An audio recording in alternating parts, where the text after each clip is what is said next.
रोम रोम में रम गया कृत्रिम बुद्धिमत्ता ज्ञान। रोम रोम में रम गया कृत्रिम बुद्धिमत्ता ज्ञान। उचित कहो अनुचित कहो दो एक समान।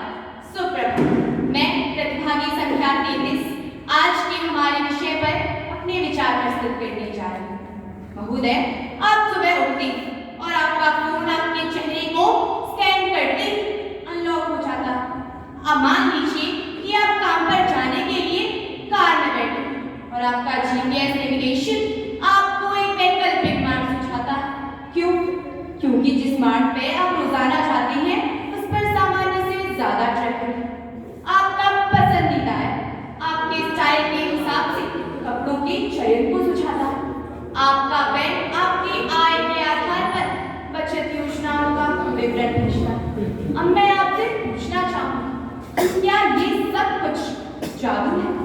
नहीं, ये जादू नहीं, ये तो प्रगति है, कृत्रिम बुद्धिमत्ता, विज्ञान की एक शाखा जो आपके, हमारे, हम सभी के दैनिक जीवन के कई पहलुओं को सुगम बनाने में सहायता करती है।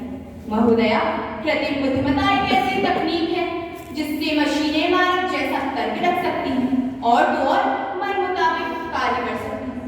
कृत्रिम बुद्धिमत्ता यानी कि आर्टिफिशियल इंटेलिजेंस मशीनों को स्वतंत्र होकर सोचने, सीखने, समझने, समस्याओं का हल करने की क्षमता प्रदान करता है। ये तो कुछ भी नहीं, एआई चेकर्स और शतरंज भी खेल सकता है और तो और डेटा आधारित भविष्यवाणी भी कर सकता है।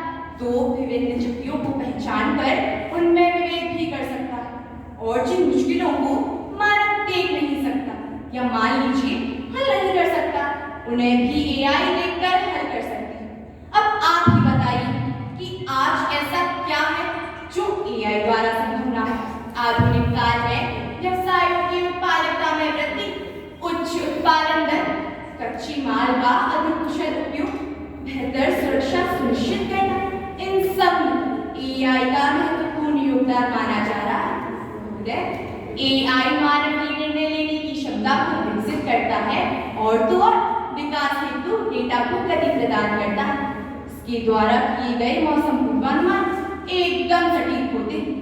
युद्ध काल में खुफिया से खुफिया जानकारी प्राप्त करना, ऑन ग्राउंड मानव योद्धाओं को सहायता प्रदान करना, दुर्गम क्षेत्रों में हमले से लेकर हथियारों को विकसित करने में एआई का महत्वपूर्ण योगदान है। अब हाल ही में हुई इजराइल द्वारा लेबनान पर अटैक, वॉकी टॉकी द्वारा धमाका, क्या ये एआई का सशक्त उदाहरण नहीं है?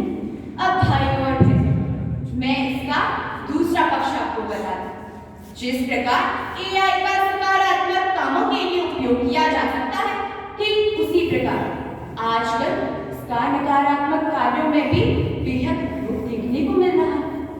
एआई जिस प्रकार विकसित होता जा रहा है, प्रभावी होता जा रहा है, ठीक उसी प्रकार इसके दुष्प्रभाव भी बढ़ते जा रहे हैं।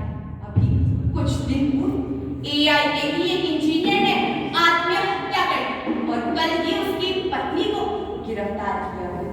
आजकल तो एआई द्वारा ऐसी मशीनें बनाना भी बेहद आसान हो गया जो बड़े पैमाने पर जासूसी है। जासूसी तो बहुत छोटा शब्द है महोदय, हत्या तक कर सकते।